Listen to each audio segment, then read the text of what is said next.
lived in the world. Think of something to do. Cuckoo, cuckoo, cuckoo.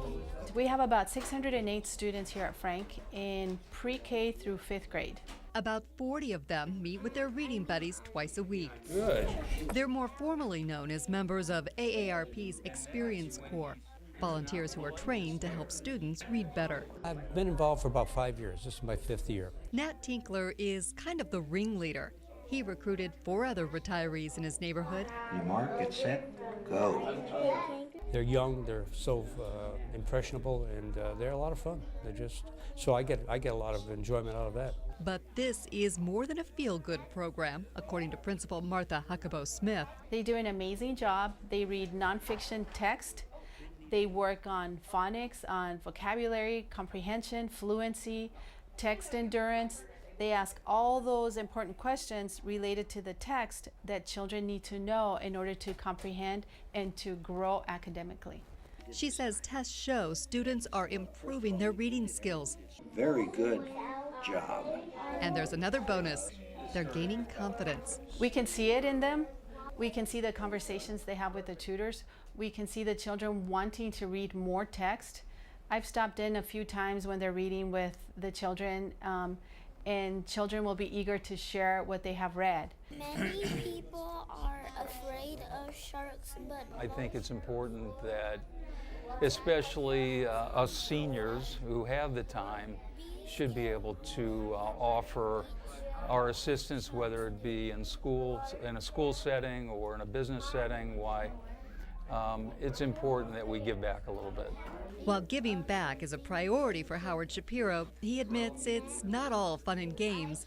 And like most teachers, he looks forward to summer break. Well, there's a lot of repetition. Okay, a couple more pages, come on. Everybody's different. We're going to read it together, you and me at the same are these the time. baby turtles? Those are baby turtles on that page. We'll get there in just a second. Let's read this. Pencil. Where, does the pencil disappear again? Patience is key.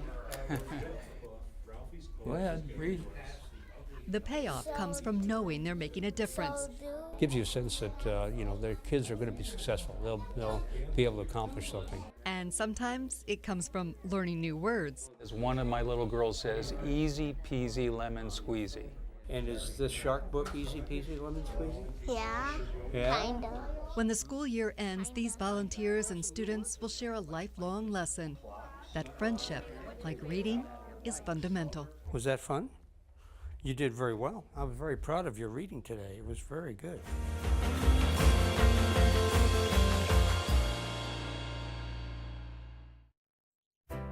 Explore new ideas and new worlds here on Arizona PBS, a community service of Arizona State University.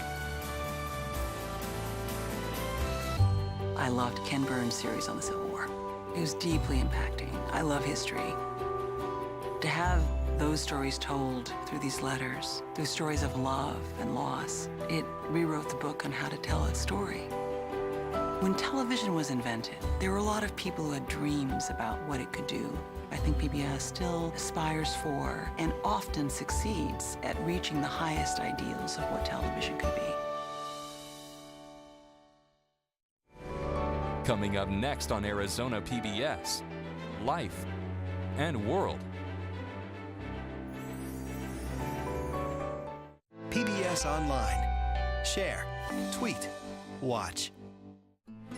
Coming soon to Arizona PBS. It was the hostile takeover of the Republican Party. The fight between the president and his own party. Don't mess with Donald Trump. Donald Trump doesn't forget. Somebody needs to stand up and say, this is not our party. This is not normal. Tuesday night at 9 on Arizona PBS. Support for Arizona PBS comes from viewers like you and from... I'm David Goldstein, owner of Biltmore Loan and Jewelry. We buy or loan on upscale assets. We have over 30 years of experience in determining values of automobiles, jewelry, art, collectibles, and antiques. For more information and appointments, biltmoreloan.com. From the Cronkite Studios in downtown Phoenix, this is Cronkite News. As the deadline looms to reunite migrant children with their parents, an Arizona lawmaker tours a facility where these children have been living. Lawmakers prepare to head back to Congress after the holiday recess. Is there any chance the American people will see immigration reform get done? And a tribute to Vietnam War veterans, giving Arizonans the chance to honor fallen heroes. Cronkite News starts now. Good evening and welcome to Cronkite News on Arizona PBS. I'm Sam Hoyle. And I'm Karine Haro. Thank you for joining us. Today, Congressman Raul Grijalva toured a detention facility in Tucson that houses migrant children. Some came into this country without parents and others were taken during the short-lived zero-tolerance policy at the border. Jordan Daphnis spoke to the lawmaker about the immigration crisis. Representative Raul Grijalva says the living conditions at the Southwest Key facility in Tucson are good, but says the situation is still disheartening. It's still gut-wrenching because there's these babies there, but young kids, and it's gut-wrenching in the sense that the frustration that many of us feel is that we are not doing what we need to do to unify them to their parents. Grijalva says the facility houses 300 children. 79 of those have been separated from their parents. It's all structured in the former hotel rooms and some that have been retrofitted so that the kids can be in there. It's a lockdown basis at night and open during the day. Grijalva plans to continue to work on this issue when he returns to Congress Monday. Continue to fight any overturn of the FLOTUS decision and continue to press for resources and continue to hold these agencies accountable. Grijalva says there are efforts to reunite the separated children more quickly. Those 79 kids are integrated with the other kids. There is efforts to expedite their unification. I think, the fact that it's going to be difficult. In Tucson, Jordan Daphnis, Cronkite News. From May 5th until June 9th, over 2,300 children were separated from their parents. The policy was then ended by an executive order. Health and Human Services is working to bring kids and parents back together. A few parents have decided to sue immigration officials. They were separated from their kids when they tried to cross the border illegally. Their lawsuit centers around communication. In their federal court filing, the parents accuse immigration authorities of not ensuring enough communication between parents and children. They say they're having trouble getting in touch with case managers and haven't gotten any details on reunification plans. Those parents could be seeing some relief soon. Today is the first family reunification deadline set by a federal judge in California. By the end of the day today, officials are supposed to ensure every separated parent has a way to contact their children. This afternoon, the Trump administration asked a court for more time to make the next deadlines to actually reunite families. The first is Tuesday to reunite parents with children under 5. Everyone else should be reunited by July 26th. On Monday, Congress returns from recess with a full agenda, but lawmakers have just 3 weeks to work until their next recess for the month of August. One issue that's not likely to be acted on is immigration reform. As Danny Colbert reports from our Washington bureau, legislation may not get done by the end of the year. This was President Donald Trump on Thursday demanding in a tweet to Congress that it pass immigration reform now. But experts say chances are slim that a vote will happen before August, much less now. It'll be a long-term struggle. It's definitely not going to be solved this year and definitely not in the next Congress, especially with this president who would veto a lot of bills that would have a chance of fixing it. And it's not like Congress hasn't been trying. In the past 2 weeks, the Republican-controlled House rejected 2 GOP-backed immigration bills by increasingly large margins. Particularly Republicans in Congress who have stated pretty clearly that, particularly Republican leaders, that they don't want to pass anything that they don't think the president is going to sign. Even though the president has repeatedly blamed Democrats for the delay, the bills rejected by the House included funds for the proposed border wall and protections for DACA recipients. Items Trump has insisted should be in a bill. That party infighting does not bode well for a bill, analysts say. They haven't been able to move on very small, politically sympathetic issues such as DACA or family separation. The idea that they could possibly take on immigration as a whole seems very unrealistic right now. Narwashta agrees, saying that the issue will likely still be around and unresolved long past the November elections. I think this is going to be a long-term policy debate. I think it's going to be an issue that's going to be important in elections going forward, and it's going to be, unfortunately, a long time before politicians are able to solve it. In Washington, Danny Coble, Cronkite News. Congress has to approve the next budget in September to avoid a government shutdown. Earlier this year, President Trump said if the budget does not include funding for a border wall, he will not sign it. The immigration debate is now reaching the armed services. According to an Associated Press report, the U.S. Army has been discharging immigrant recruits over the past few weeks. Many of these service members enlisted through a program that promised a path to citizenship. But some have been told they're now considered security risks because they have relatives abroad or because their background checks are still pending. The report says at least 40 enlistees have been discharged so far. President Trump says he's narrowed down his list of potential Supreme Court contenders to just 2 or 3. The president is expected to announce his pick Monday evening. Justice Anthony Kennedy announced last week that he's retiring at the end of this month. He's been considered the swing vote on a deeply divided court. Planned Parenthood is concerned over who the president will nominate. Demonstrations were held in cities across the country this week, including here in Phoenix. The executive vice president of the Planned Parenthood Action Fund says the Supreme Court nominee must respect precedent and believe in personal liberty.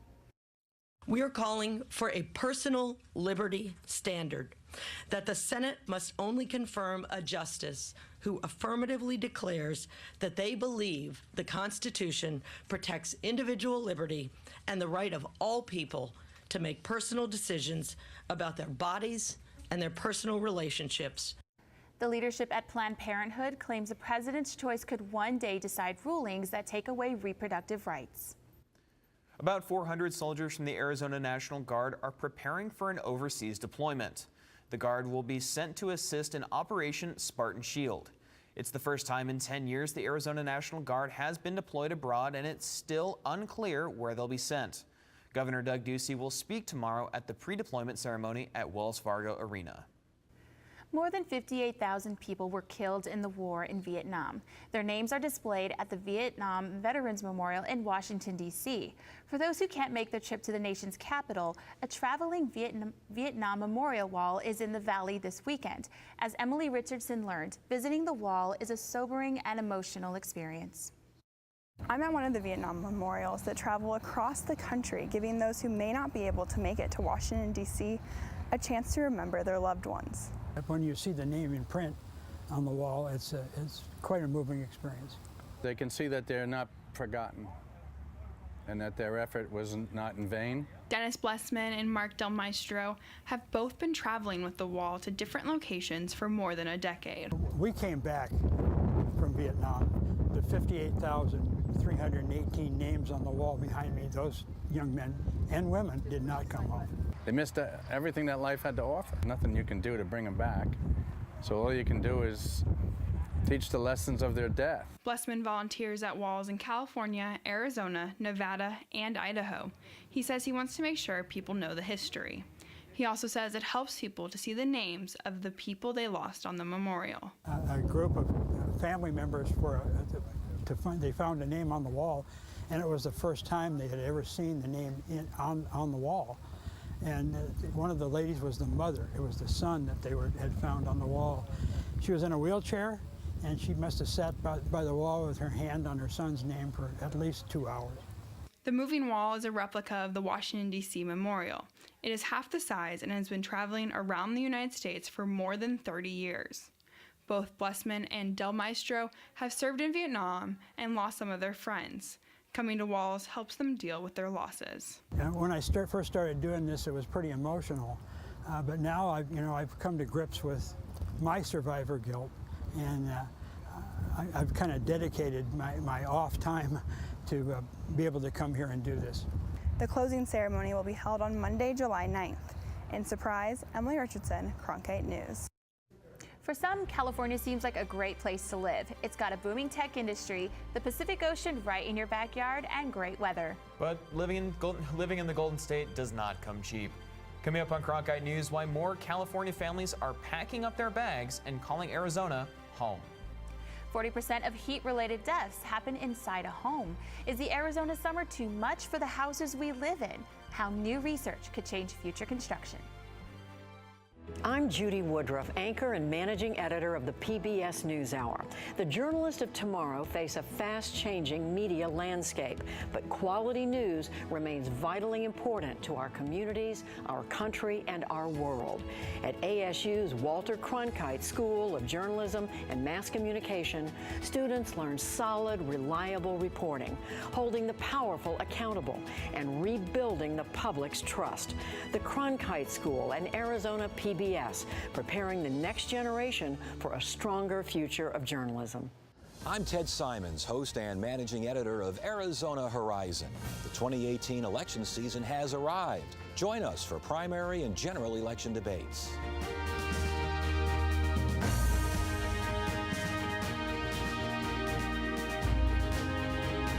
Right here, meet the candidates and hear their positions. Arizona Horizon, your source for what matters most this election season. Only on Arizona PBS. ADOT's new wrong-way driver system detected its first wrong-way driver Thursday night. No one was hurt in the incident, and the driver was arrested on suspicion of DUI. It's been 6 months since the cameras were installed along the I-17, and the system includes 90 thermal cameras above exit ramps and the freeway main line from the I-10 stack to the Loop 101. It's designed to alert authorities when someone's going the wrong way so drivers on the road can be warned and state troopers can respond faster.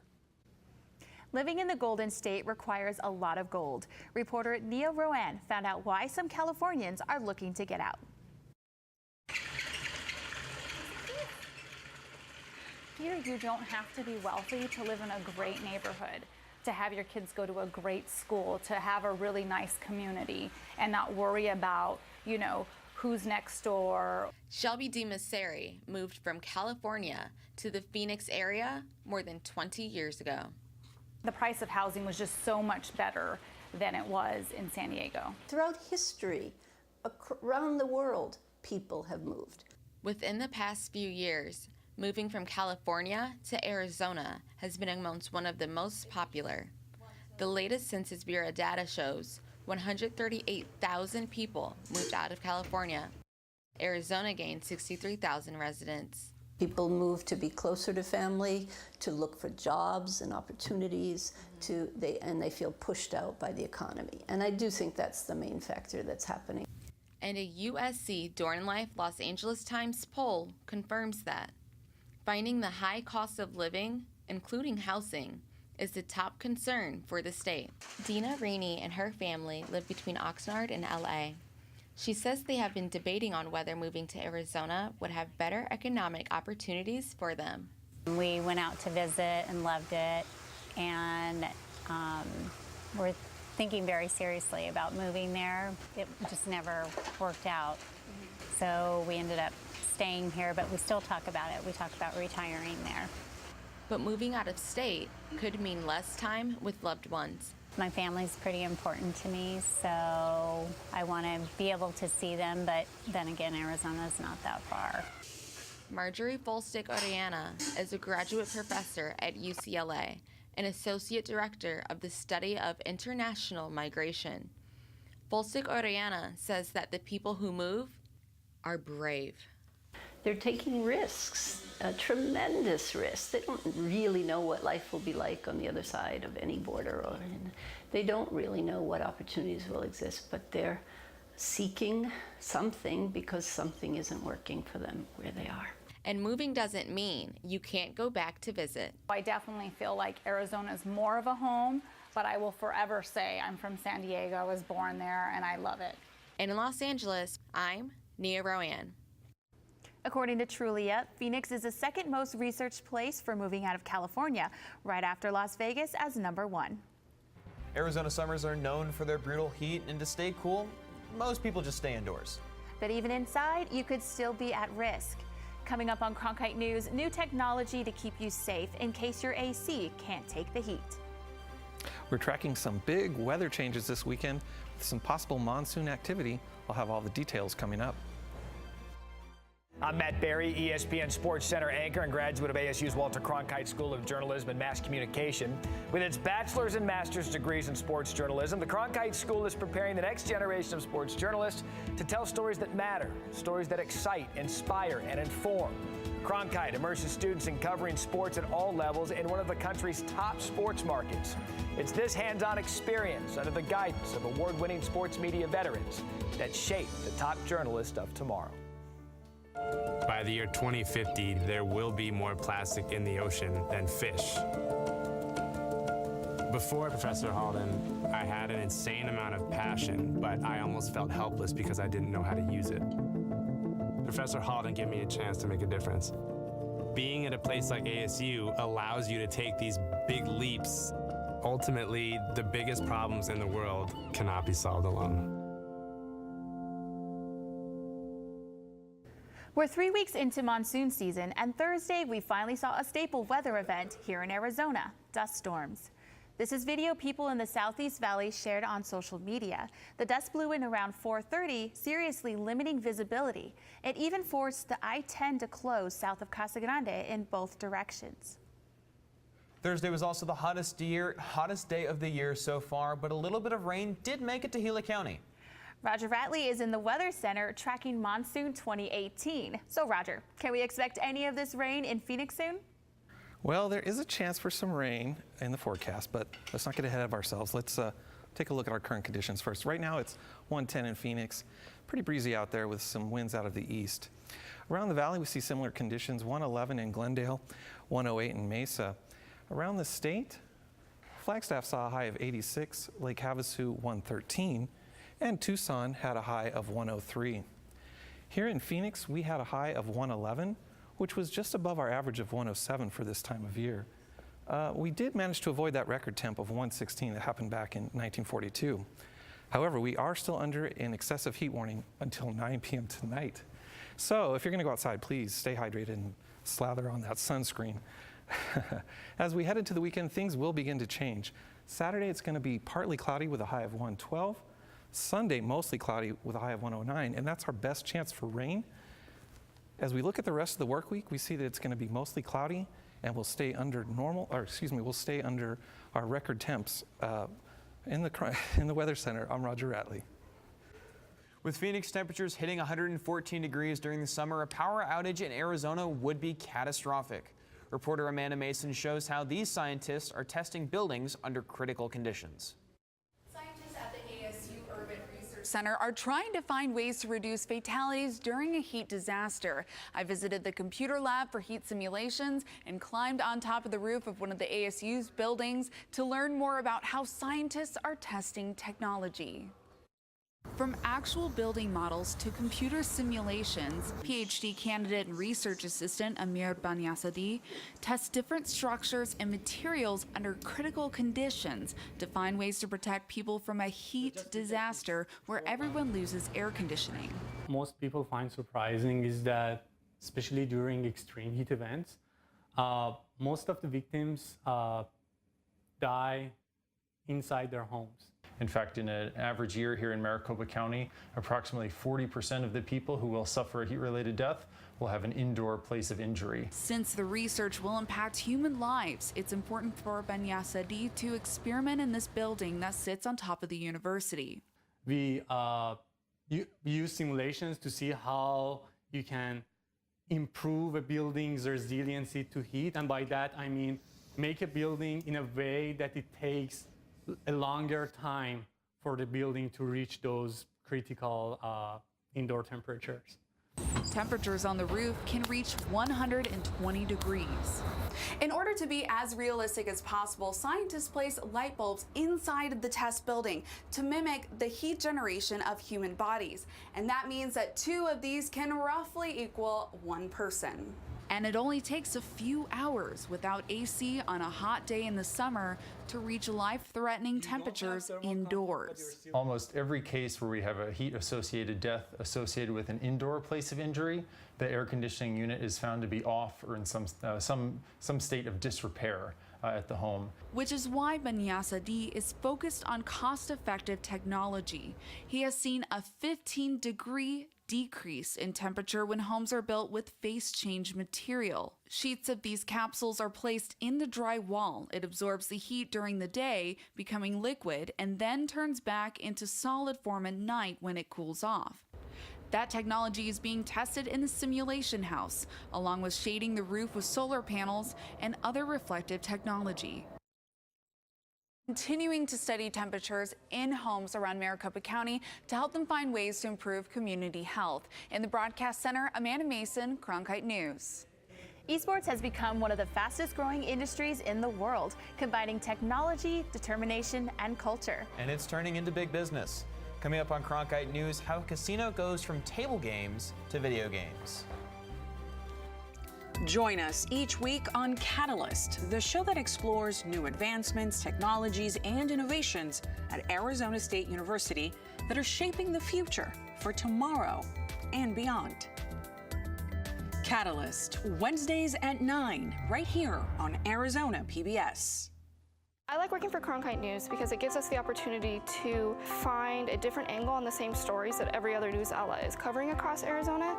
As students, we have the opportunity to cover issues in all across the state of Arizona. Gives me a good chance to sharpen my skills, improve my skills, learn the techniques in a newsroom and in the programs and teamwork and technology, getting me prepared for the real world. And at the same time, I think we do a great job, make some great stories, do great journalism for the city of Phoenix and state of Arizona. I'm Ted Simons, host and managing editor of Arizona Horizon. Join us each weekday at 5:30 and 10 as we bring you the top newsmakers who impact the state. We cover the stories in depth that shape and affect our local communities, and we take the time to ensure that all voices are equally heard. For more than 30 years, Arizona Horizon has been your voice and your source for what matters most, right here on Arizona PBS. The Phoenix Suns haven't made the playoffs in nearly a decade. Felipe Corral Jr. explains how the team's newest addition could help end that drought. Suns general manager Ryan McDonough said today the team's ultimate goal is to make the playoffs next year. On top of the draft addition of #1 overall pick DeAndre Ayton, a key part of that goal in McDonough's eyes, Trevor Ariza. Today, the Suns introduced a 14-year veteran and NBA champion, signing him to a 1-year contract. Ariza recalled the guidance he received from Kobe Bryant at the early stages of his career. He wants to have that same influence on the Suns' young core. You develop relationships. You come in and you just do your job. And sometimes you lead by example, sometimes it's words, but it's not one, it's not one way to lead. It's a whole bunch of different ways. People talk about who that small forward is, that defender, shooter, playmaker, winner. They talk about guys like Trevor Ariza. And hopefully when our guys see that up close and personal every single day, and they have to compete on that level, it'll start to rub off and they'll start to see that that's what it takes to win. As the Suns introduced the veteran this morning, the team's 4 draft picks will make their debut on the court tonight in the NBA Summer League in Las Vegas. In the broadcast center, Felipe Corral Jr., Cronkite News. Esports continues to build a presence in Arizona. In February, the Fiesta Bowl hosted the Overwatch Collegiate National Championship. More recently, Super Smash Bros. Was featured in a tournament held at a venue eager to become the home of esports in the Valley. So I went to Talking Stick Resort to check out the growing competitive scene. Nicholas Yingling is part of the growing fighting game community who competed in a recent tournament featuring popular game Super Smash Bros. I competed in Super Smash Bros. Melee. It's a game for the Nintendo GameCube. It's like super old. It's 16 years old, and it's played on big junky TVs. Talking Stick Resort has touted itself as Arizona's entertainment destination. Bringing esports to its list of offerings was a 3-year process that began in Las Vegas with the CEO of Ultimate Gaming, John Bukowski. I met the current CMO, Miss Mary Schick of Talking Stick Resort at our activations in Las Vegas. and she wanted to know more and how could the Salt River Pima tribe get involved in esports and be the default leader in Arizona. Talking Stick Resort and Ultimate Gaming collaborated to create Esports Arizona, putting Talking Stick Resort on the map as a destination spot for competitive gaming right here in the Valley, whose recent event attracted over 400 people and some of the top professional players from the Super Mario Smash Brothers competitive scene. If we're going to go into esports, you know, we need to really claim it on the billboards, on the advertising, everywhere that we can. So that's how the name EAZ came up. Nicholas has attended all 4 tournaments and has seen the growth at each event. As he looks to the future, he explains what keeps him coming back. I think it's more of a pride thing. I think like it's honestly less about the money and all that. It's like a pride thing. It's like hearing like everybody say, "Let's go, Nick. Let's go, Yingling." Like all that. Like that's maybe the fame, I guess. But I just like people supporting me and like being on the stage and showing people I'm sick as hell at the game. In Phoenix, I'm Gadi Nuharo, Cronkite News. Talking Stick Resort will host its next esports tournament August 18th, partnering with Red Bull to present Conquest, featuring Street Fighter V and Tekken 7. Cronkite News is proud to be the news division of Arizona PBS. Here's what's coming up on Arizona Horizon and the PBS NewsHour. On the next Arizona Horizon, it's the Journalists Roundtable, a measure to tax the state's top wage earners to help fund education moves closer to the ballot. Same thing for a measure that would increase the state's renewable energy standard. I'm Judy Woodruff. On the next NewsHour, Dave Chappelle on his return to comedy. That's Friday on the PBS NewsHour.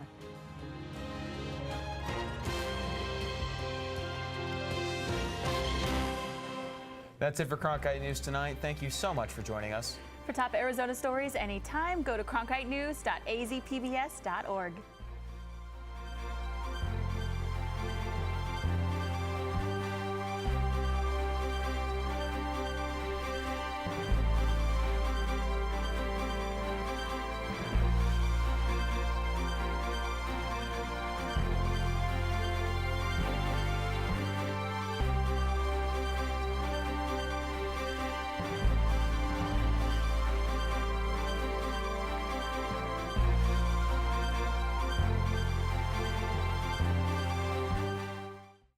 Support for Arizona PBS comes from viewers like you and from Friendship Village Tempe, a retirement community for over 30 years, offers independent living with residency options, lifelong learning classes, as well as continuing care. Information at friendshipvillageaz.com. The Persian Room. Travel to another world, to a land of exotic aromas and period decor for a fine dining experience. The Persian Room in North Scottsdale on Scottsdale Road, 1 light north of Frank Lloyd Wright